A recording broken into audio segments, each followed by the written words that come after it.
What is StaySafe.PH mobile app? Ano-ano yung mga features ng mobile app na to na StaySafe.PH? And kung first time mo sa channel na to and gusto mo pa ng mga online tutorial videos katulad nito, click mo na ang subscribe button at notification bell para maging updated ka. Bali, ang StaySafe.PH na mobile app or StaySafe, ito yung official na app na ginagamit natin for COVID-19 related activities like yung pag-report ng health condition natin, and also ginagamit din to para sa contact tracing ng gobyerno natin. So ngayon, puntahan natin yung StaySafe na mobile app. Bali, nakapag-create na ako ng StaySafe na account. You may click this link sa taas to check that video. So mag-login lang ako dito ngayon. And ito na yung account ko. Ang pinakamadalas na pwede nating paggamitan ng app na to is yung scan QR, which is ito yon. So for example, may establishment na nagre-require na i-scan ko muna yung StaySafe QR code bago ko makapasok. Tap ko lang tong scan QR and then scan ko lang. And then pwede ko na i-confirm yung visit ko sa establishment or sa facility na to. So pinakita ko yung video kung paano mag-create ng QR code. Andito yan sa link sa taas. And also, iba pang mga features dito is like yung homepage, which is ito na ngayon. Mamaya i-check pa natin yan further. Pero dito sa settings, pwede mong i-update yung code name mo, yung password mo. Meron din ditong emergency hotlines kung sakaling may concern ka related sa COVID-19. And also, pwede mo rin i-review yung data privacy policy, which is ito yan. And then, balik na tayo sa homepage. Andito yung karamihan ng mga features nila. Like, dito, pag sinap ko itong nasa taas, makikita ko na yung QR code ko. Ito yung magsisilbing QR ID ko kung sakaling hihingin sa akin yung StaySafe na QR code ko nga. And pwede ko rin i-update yung info ko and i-update din yung health checklist. So, ito yon. Pagbalik ko sa homepage, pwede ko rin i-update dito mismo yung health check na list, which is ito rin yon. Yung pinakita natin kanina. And then, for COVID-19 updates, kung sakaling hindi ka nakakarinig na masyado ng news or gusto mong makita lang talaga purely yung numbers, yung mga COVID cases, pwede mong i-tap tong COVID updates. And ito na yung cases locally and worldwide. Ngayon, pwede mong i-check tong world map and 3D visualizer. So, unahin natin yung world map, which is tinap ko na siya. So, ito yung world map view kung saan ipapakita yung number of confirmed, recovered, and deaths na related sa COVID-19 na case. So, dito kung mapapansin ninyo, hindi ko alam kung tama yung observation ko. Pero normally kasi sa mga reporting na katulad nito na gumagamit ng world map, kapag darker yung kulay, ibig sabihin mas maraming counts ng COVID doon. Let's see, like itong India, darker to kumpara sa Philippines or sa ibang mga countries. It could mean na, yun nga, mas maraming COVID cases doon sa country na yon. And also, hanapin natin yung Brazil. Itong Brazil, ito yung pangalawang may pinakamaraming deaths naman worldwide. And marami rin silang confirmed cases, 13 million. Tapos yung number of deaths nasa 362,000. Isa rin sa maraming na-record na cases is sa USA. Darker din yung kulay nila compared sa iba. Sa Canada, lighter yung kulay niya kasi mas konti yung case dito. I think etong color din is possible nagre-represent din ng number of confirmed cases in terms of population ba nila or maybe deaths. Hindi ko alam kasi wala masyadong nakalagay, pero ang mahalaga dito is, yun nga, pwede mong pagbatayan yung color para makita mo agad kung ano yung impact in terms of numbers sa confirmed, recovered, and deaths nga ng COVID cases sa kanila sa country na yon.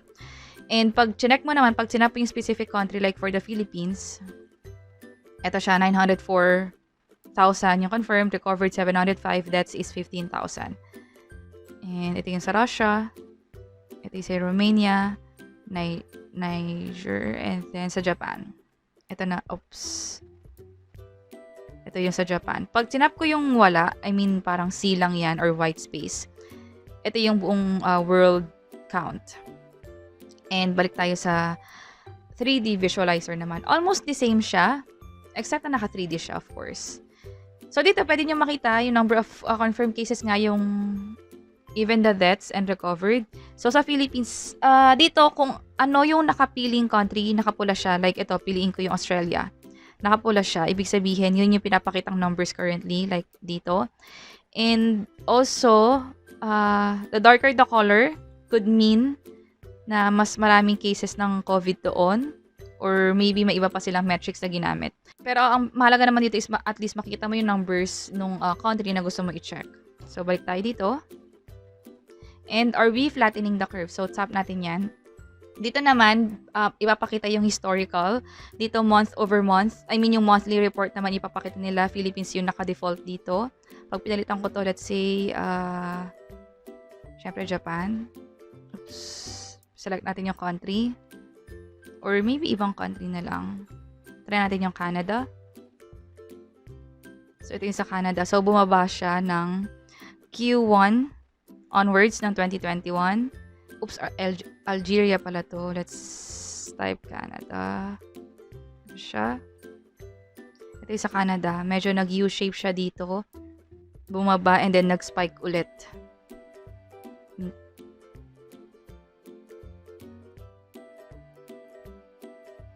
And yung recovered, yung number of deaths, bumaba naman. Confirmed, yun yung tumaas. And pwede rin tayo mag-logger, autoplay pala.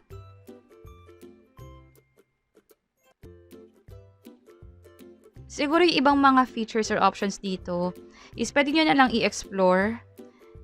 I'm not katulad niyan. Pindutin na lang natin and then pili pa tayo ng ibang country na gusto natin. Like for the Philippines, balik tayo.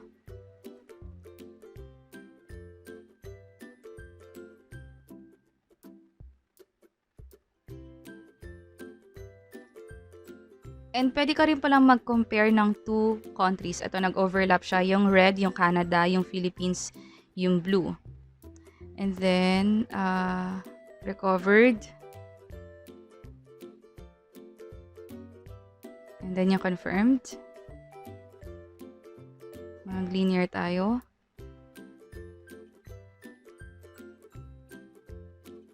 So, ito yung pwede mong ipag-overlap. Like, ito sa Brazil. Sa Brazil yung pinaka nakakatakot na news na naririnig ko recently. Kasi ang daming deaths sa kanila and also marami ring issue. Ito yung sa Brazil, yung yellow naman siya. So yung deaths, kung ikukumpara mo sa Brazil, sobrang dami nila. Almost nag-flat nga dito yung Philippines and Canada just because masyadong malaki yung kino-compare nating isang variable which is yung sa Brazil. So, balik tayo. And pwede nyo i-explore to para mas makita nyo or para mas ma-appreciate nyo yung StaySafe.PH na mobile app. And syempre, meron ding digital logbook. Ito yung para sa mga employers or sa mga pwede din sa school, pwede sa mga may-ari ng mga business like kung may customer sila. Pwede sila magkaroon ng full access sa StaySafe's heat map and digital logbook. So, pwede mag-request dito. So, balik tayo. And of course, andito yung mga reminders na dapat natin gawin. Especially may pandemic pa rin or may COVID pa rin. Like, yun nga, mag-wear ng face mask and marami pa dito. And yun yung mga features ng StaySafe.PH. And i-check natin sa mga next video kung sakaling ma-advisean ba tayo kung merong COVID cases dun sa surrounding natin. Hopefully, ma-feature din namin yan or ma-record din namin yan. And kung may questions kayo or topics kayo na tingin nyo pwede namin i-share online dito sa channel namin, comment nyo na lang sa baba. And sana nakatulong tong video na to. Kung oo, pakiclick ang like button para mas ma-inspire pa kami gumawa ng mga tutorial videos katulad nito. And this is How To Media. See you sa next video. Bye-bye!